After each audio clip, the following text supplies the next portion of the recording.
Good afternoon. I'm Mitzi Budde. I serve as the ELCA, Evangelical Lutheran Church in America, co-chair for the Lutheran Episcopal Coordinating Committee.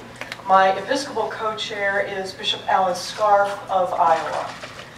When we met in February of this year, just 2 months ago, we met in Niagara Falls, Ontario, at the Mount Carmel Spiritual Center, which is a former Roman Catholic convent, 18th century convent, built high on a bluff above Niagara Falls.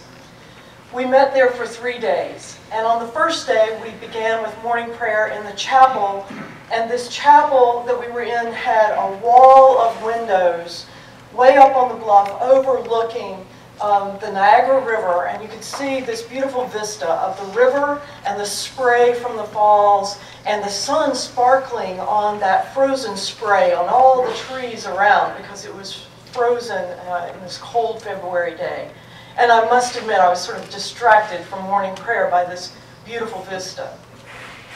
2 days later, we're back in the same chapel for morning prayer, and out those same windows, all you can see is absolute gray fog with the ever-increasing velocity of snowfall as a blizzard came in, literally a blizzard came in that day.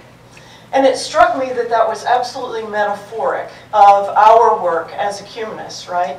There's some days in which we're just fogged in and we can't see hardly the hand in front of our face. And there are other days that we're just dazzled by the light. But it's always done in the context of prayer and the context of community and conversation. So with that opening image, I'd like to, in this 20-minute presentation that I'm going to give you, describe the Coordinating Committee's work and its charter and composition, present some examples of the Coordinating Committees in action, and most of my examples will be from the Lutheran Episcopal Coordinating Committee, since that's my experience, but I hope that it will also carry over to be of interest to those of you who are Methodists and other backgrounds in the group. And then Betty Gamble will give a brief presentation giving a Methodist case study for our discussion, and we'll move mostly then into discussion time. So about 20 minutes for this segment. And then we'll talk together about how we implement these full communion agreements together as coordinating committee and as network. So the full communion agreement between the ELCA, I'm going to use that for the Evangelical Lutheran Church in America, which is a mouthful, and the Episcopal Church is entitled Call to Common Mission. It was inaugurated in a festival 3-hour Eucharist at the Washington National Cathedral on Epiphany in 2001.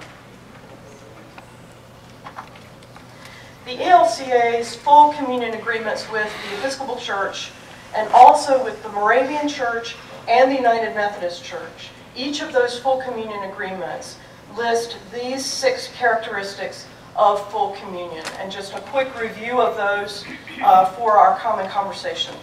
A common confession of faith, mutual recognition of baptism and Eucharist, enabling joint worship and membership exchange, mutual recognition of clergy, subject to the regulations of mutual polity, shared evangelism, witness, and service, common decision-making on critical common issues of faith and life, and mutual lifting of any condemnations that exist between the churches. The formula of agreement, which is the full communion agreement between the Evangelical Lutheran Church in America and the Reformed family of churches, adds one more characteristic of full communion, which is this. The parties pledge themselves to living together under the gospel in such a way that the principle of mutual affirmation and admonition becomes the basis of a trusting relationship in which respect and love for the other will have a chance to grow. So most of the full communion agreements, in addition to describing the characteristics, also then established some form of a national coordinating committee or joint commission, the language differs in the agreements, to oversee the implementation of the agreement. And so the language in Call to Common Mission, paragraph 23, establishes a joint commission, which we then turned into the language of coordinating committee. This is the two-sentence definition from Call to Common Mission. To assist in joint planning for mission, both churches authorize the establishment of a joint commission, fully accountable to the decision-making bodies of the two churches. Its purpose will be consultative, to facilitate mutual support and advice, as well as common decision-making through appropriate channels in fundamental matters that the churches may face together in the future. That's a mouthful, and it's our job to put that into action. So the Coordinating Committee charter was then created right after the Full Communion Agreement went into effect in 2001. We'll talk about it in just a minute. Coordinating committees mostly work by persuasion, suggestion, and example, seeking to set up conversations in the church rather than legislative process. They must be careful not to stray beyond either church's canons or bylaws. And they can recommend that structures be put into place to implement the Ecumenical Agreement and suggest ways in which that might happen. But we don't actually have the power to make it happen. Most of the Full Communion Agreements have created implementation documents for the orderly exchange of clergy. That was one of the first things that happened. And this is the document, it's also available online, for the orderly exchange of pastors and priests under Call to Common Mission. Many bishops, it seems to me, are not familiar with this document. And often seem to think that there are no guidelines for how we set up these clergy exchanges that are allowed under Call to Common Mission, and seem to be surprised when I get wind of it and can suggest this document. This is less than ideal. It doesn't give all the detail of implementation that would be nice to have, but it is a starting point. So please make sure that your bishops know about this document. And as I said, it's online. And each one of the Full Communion Agreements that have been implemented with the ELCA have a parallel document of this sort with the counterpart church body. What's the title of that now? The Orderly Exchange of Pastors and Priests under Call to Common Mission. And it's funny, all of these agreements, all of these guideline documents start out with that term, orderly exchange. So just Google orderly exchange and you'll get the list of them.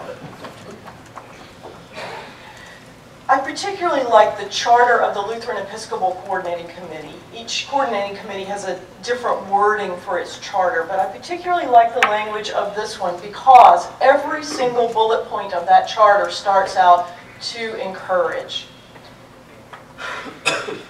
To encourage the development of new levels of trust, cooperation, and mission between our two churches. To encourage and assist in the planning of new cooperative ministry and mission work.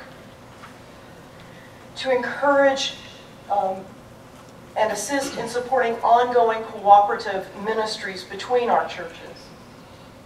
To encourage communication of common mission work between our churches to our churches. To encourage prayer in support of living into full communion and for the work of this committee. To encourage faithful and open communication of the work of this committee to and from the appropriate decision-making bodies, boards, committees, commissions, staffs, and members of our two churches. To encourage processes of decision-making on fundamental matters through appropriate channels. And then the last bullet point of the charter, to work with appropriate boards, committees, commissions, and staff of the two churches concerning ecumenical, doctrinal, education, pastoral, social, ethical, and liturgical matters as they may arise.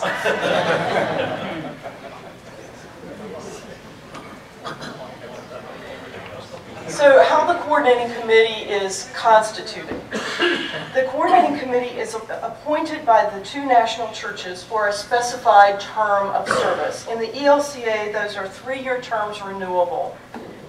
And coordinating committees usually reflect a mix of bishops, clergy, laity, and theologians, and they're responsible for ministries at various levels of the church-wide expression, the synodical level, and congregational ministries.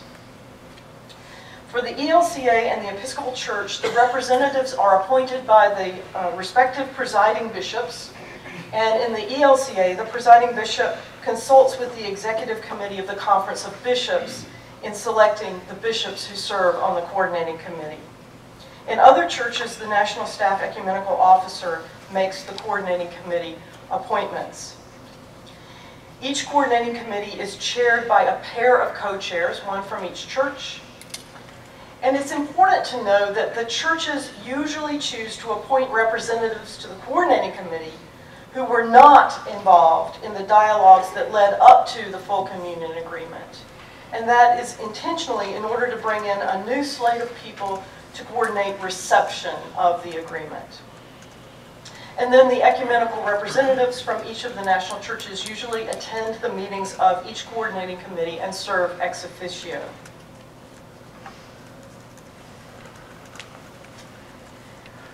This is a teaser. In an article on full communion coordinating committees that I've written, which will come out in the next issue of the Journal of Ecumenical Studies, which should be out in the next couple of weeks, I've described coordinating committees as consultative, collaborative, corroborative, canonical, encouraging, strategic, creative, communicative, generative, and missional. And I gave examples for each one of those adjectives from various full communion coordinating committees. There isn't time to unpack those descriptors now, but I want to mention one example of these two churches being missional together. The ELCA and the Episcopal Church recently established their first shared staff position, which is held by Sarah Dreyer. Her title is Legislative Representative for International Policy, and she works on advocacy issues around global poverty and injustice for the two churches. Last fall, this office facilitated a meeting which brought 6 Episcopal bishops and 6 Lutheran bishops to Washington, D.C. for 3 days of joint lobbying with government officials on behalf of South Sudan. So our work for advocacy and justice is immeasurably stronger when we speak in this way with a unified voice. The October 2011 meeting of the LECC, the Lutheran Episcopal Coordinating Committee, was held in Marina, California, and focused on the ministries of joint federated and union parishes. This was one of our most successful meetings, as we were able to bring people in from all parts of the country electronically. You'll see there that Don McCoy participated from Chicago on the big screen, while the committee itself was gathered around the table there in California. Sorry, that's a little dark. We were there at Epiphany Lutheran and Episcopal Church in Marina, and we saw that in action in person. Meeting with the church, talking with parishioners, worshiping with them, and touring their food pantry and hearing about their ministries. We also talked with clergy from 4 other joint parishes, and most importantly, we connected these clergy via web conferencing so that they could talk with one another about the successes and challenges of these ministries while we listened in a way. So the clergy from Holy Faith Church in Saline, Michigan, and Lamb of God Church in Fort Myers, Florida, knew of each other's church, but had never talked together until we put them together on the big screen. I'm sorry we didn't get a picture of that. I wish we had, but we had the screen split into 4 quadrants and had people able to see each other and talk with each other in this way. But one of the things that was just so amazing to us, this was the 10-year meeting of the Coordinating Committee, is that the priest from Holy Faith in Michigan, this Lutheran Episcopal parish, had never heard of the Coordinating Committee.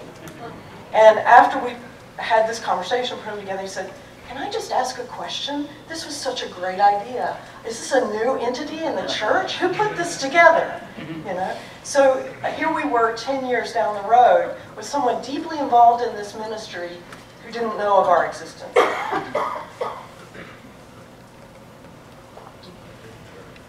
At that same meeting in 2011 in Marina, California, several local bishops and the local Episcopal chancellor met with us to talk about the complexities that local judicatories face in trying to federate a joint parish. The constitutional and legal work necessary to address the issues of property, finances, employment, and accountability can be complex, expensive, and time-consuming. The Episcopal Church finds it difficult to translate the guidelines developed by the ELCA for federated and union congregations into its canonical structures. And this is the headline of this document. It's available online. I'll show you in a minute the website where all these documents exist. This is a very helpful document that was compiled by Lowell Allman in 1999, and it relates to how the ELCA would relate to all different other full communion partners in developing a joint parish. Very helpful, sort of canonical document. Oh dear, that picture's not showing up well. But in 2012, the Lutheran Episcopal Coordinating Committee began an appreciative inquiry process at that meeting. Each coordinating committee that the ELCA is involved in has been asked to develop a plan of their work. And so one of the handouts that you have from the chair over here is the coordinating committee's 5-year plan, 2008 to 2012, and on the last page, page 4 on the back, is the 4-year plan for 2013 to 2016.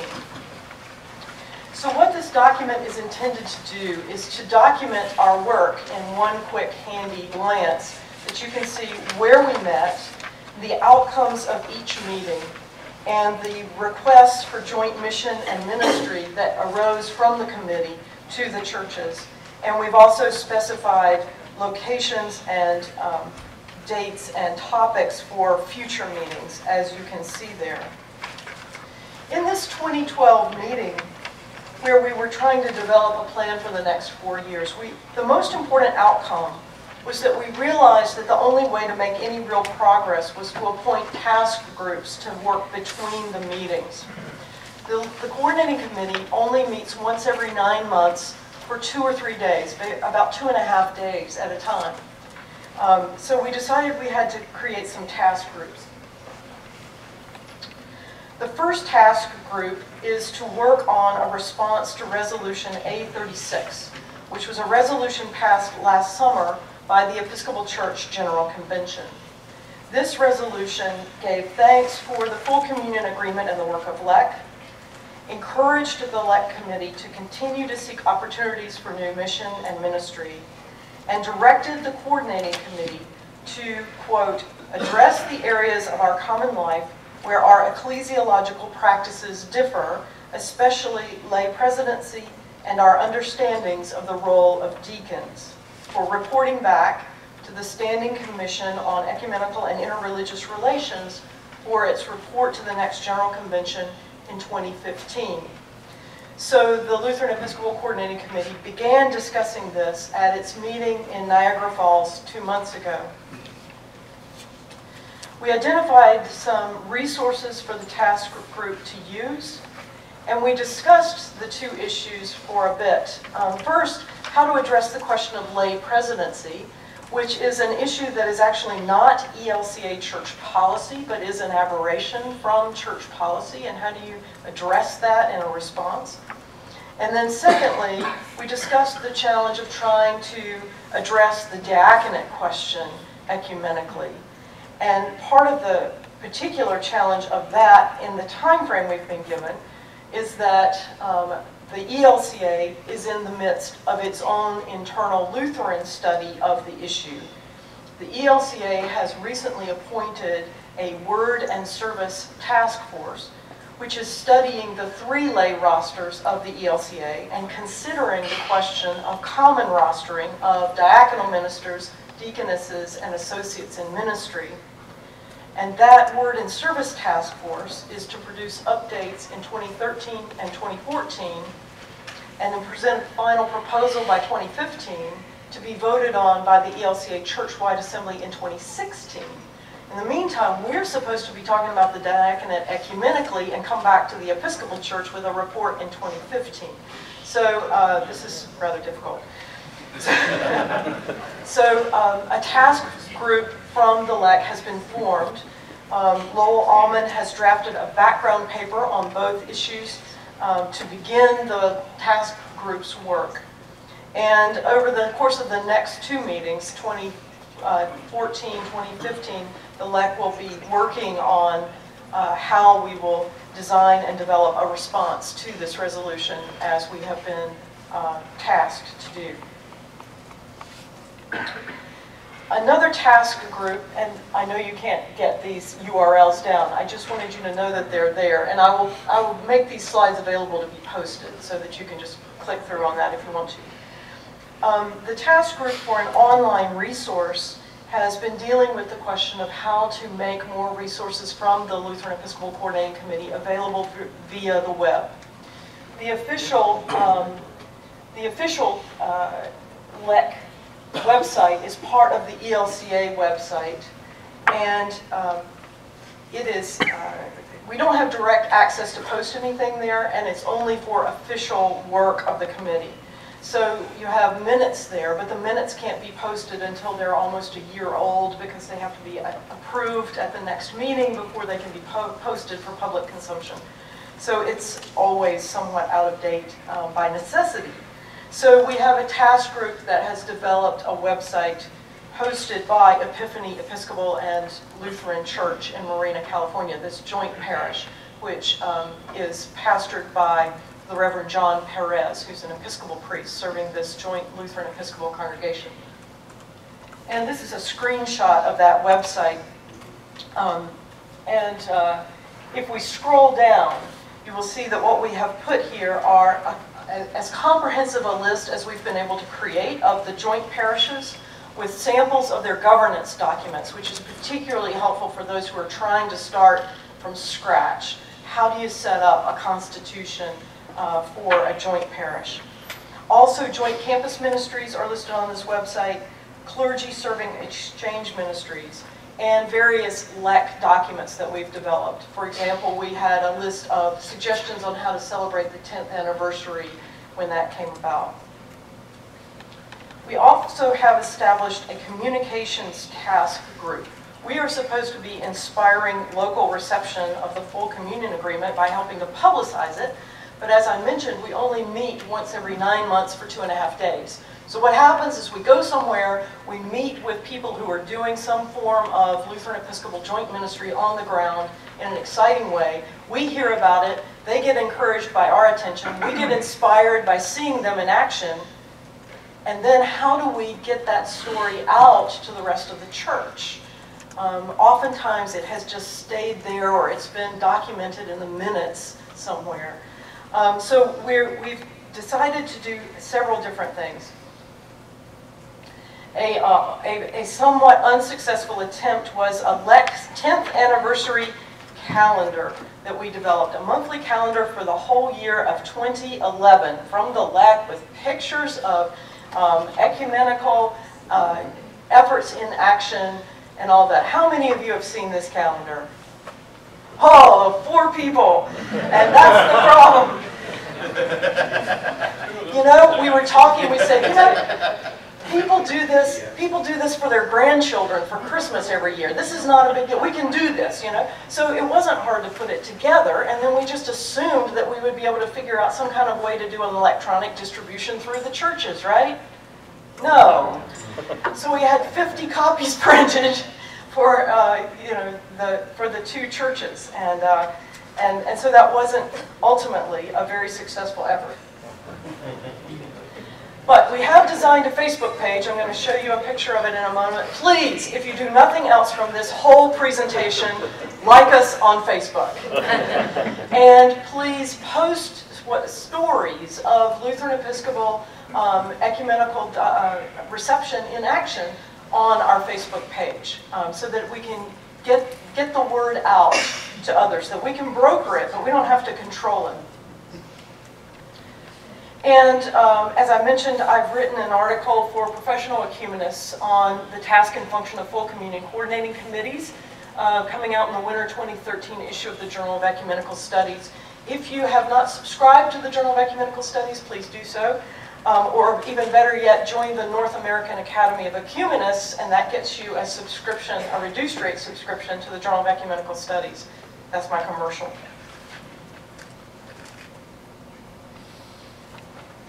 This is an image of our Facebook page, so please like us. So the meeting in February was a joint meeting, actually, with the Joint Anglican-Lutheran Commission of Canada. We have, for several years, sent representatives back and forth between the two groups because we realized that on either side of the Canadian border, we're working on many of the same issues. Lutherans and Anglicans in Canada and Lutherans and Episcopalians in the U.S. So this time we had a joint meeting. We have also had some joint meetings with the Lutheran Moravian Coordinating Committee as we're trying to figure out ways in which we might collaborate together in our coordinating committee kinds of work. Many of you are aware that for the 10th anniversary of the full communion agreements, Call to Common Mission and the Waterloo Declaration in Canada, the 4 presiding bishops of our churches, the Anglican Church in Canada, the Evangelical Lutheran Church in Canada, the ELCA, and the Episcopal Church USA, held simultaneous 10th anniversary celebrations of the Eucharist in Buffalo, New York, and Fort Erie, Ontario on May 1st, 2011. And since then, our presiding bishops have been, those 4 presiding bishops have been issuing a joint pastoral letter annually.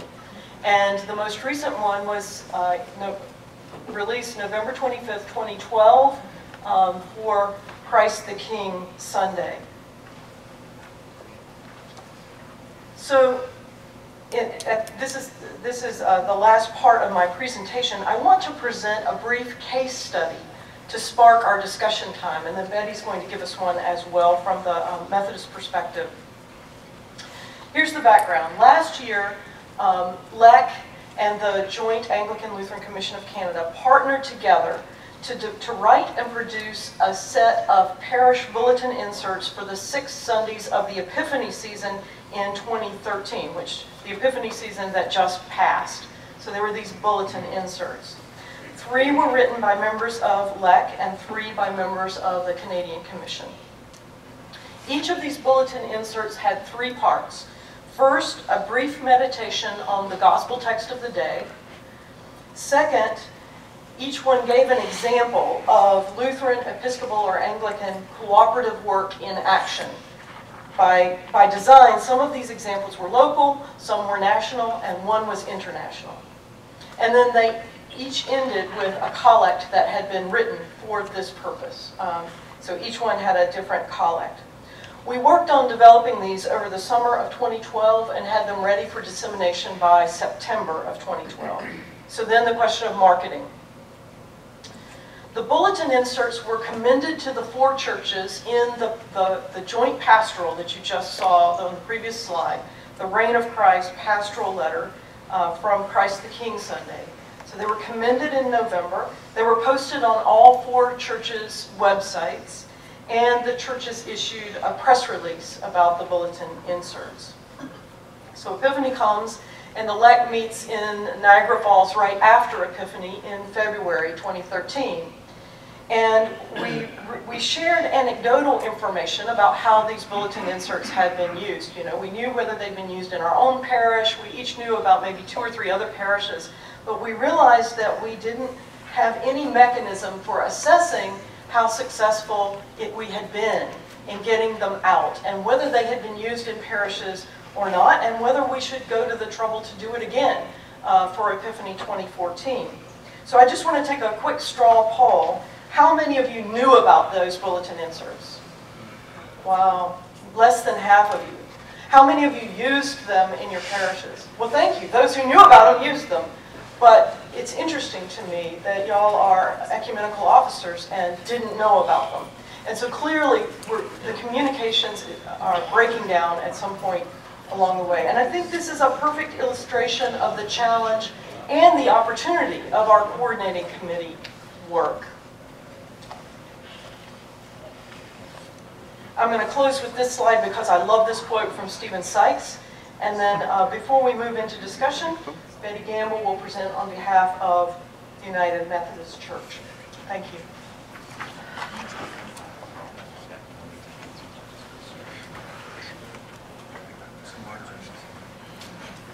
Also, what's that we can't read? Oh, sorry. Can't read that.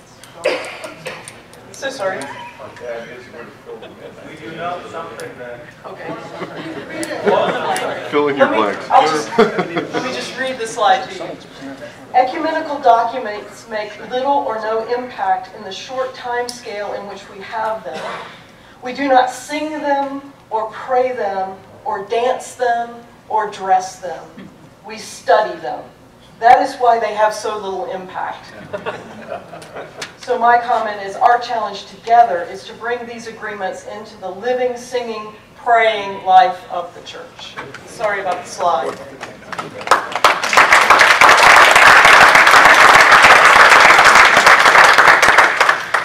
Thank you, Mitzi. That was rich and very helpful. And when we started planning this session on the joint commissions or coordinating committees, and we learned of Mitzi's article in the Journal of Ecumenical Studies, we were just very excited to bring her here. And I'm not doing a presentation. In fact, the original plan was to have Mitzi do her presentation and we begin talking. But as we talked with Mitzi and the three of us from the networks planning and just in conversation, we learned that the younger coordinating committee between the ELCA and UMC has not maybe a case study, but an example that has the same kind of dynamic. We produced something and we don't know if it was used, and if it were used, how effective it was. This was hot off the press just before the workshop last year in Oklahoma City, and I brought enough copies for UMEIT and for LERN, and it was distributed. And what this is living and growing into full communion, a model of local celebration, formation, and theological reception. What we realized, even in the short time we've been meeting together, is we need to begin as soon as we can to impact local congregations. This has to happen at the local level, or it just doesn't exist in any practical, effective way. So this is a model. It can be a one-day model, it could be a day and a half, or you could stretch it out. It suggests some time frames, and it even gives some of the structure and gives some of the common scriptures you might want to look at, and possible discussion questions, and it gives text. Yes? I think we're out of those, so if you could also include in your comments where you can find that. Okay. Okay, thank you. I have one here. You're welcome to it when I'm finished. And you know, the text we have that are unique to our traditions that we might like to know about each other. And it also gives Is it online? It should be online at both websites. I haven't checked them lately to make sure they're there. We could talk about it. You know, I could even get some more copies made while we're here. If you're that interested in it, I'll see you get some copies. And it also gives some of the hymns that each church brings, or that we both share, even if the words are the same and the tunes are different. And as we've met, we've tried to do this. We've tried to put it in a worship setting where we sing each other's songs, we pray each other's prayers, we fellowship together, and then we do some business. But it is getting done, and I would like to offer this as an example that we think is very effective and helpful, but we don't know if anyone ever used it or will use it. And we also, Mitzi, as you said, we don't have a mechanism for feedback to see how that goes. And if you will allow me to mention just a couple of other handouts. One I want to, in particular, is the little green and white booklet. This is another coordinating committee United Methodists are involved in since the recent full communion with the Pan-Methodist churches. And I know we're trying to keep it within the 3 networks, but please pick this up. And the Pan-Methodist Commission, which has existed longer than the full communion agreement, has developed this, Children in Poverty, and it is designed so that you use it with other churches in your community. It's designed as an ecumenical resource.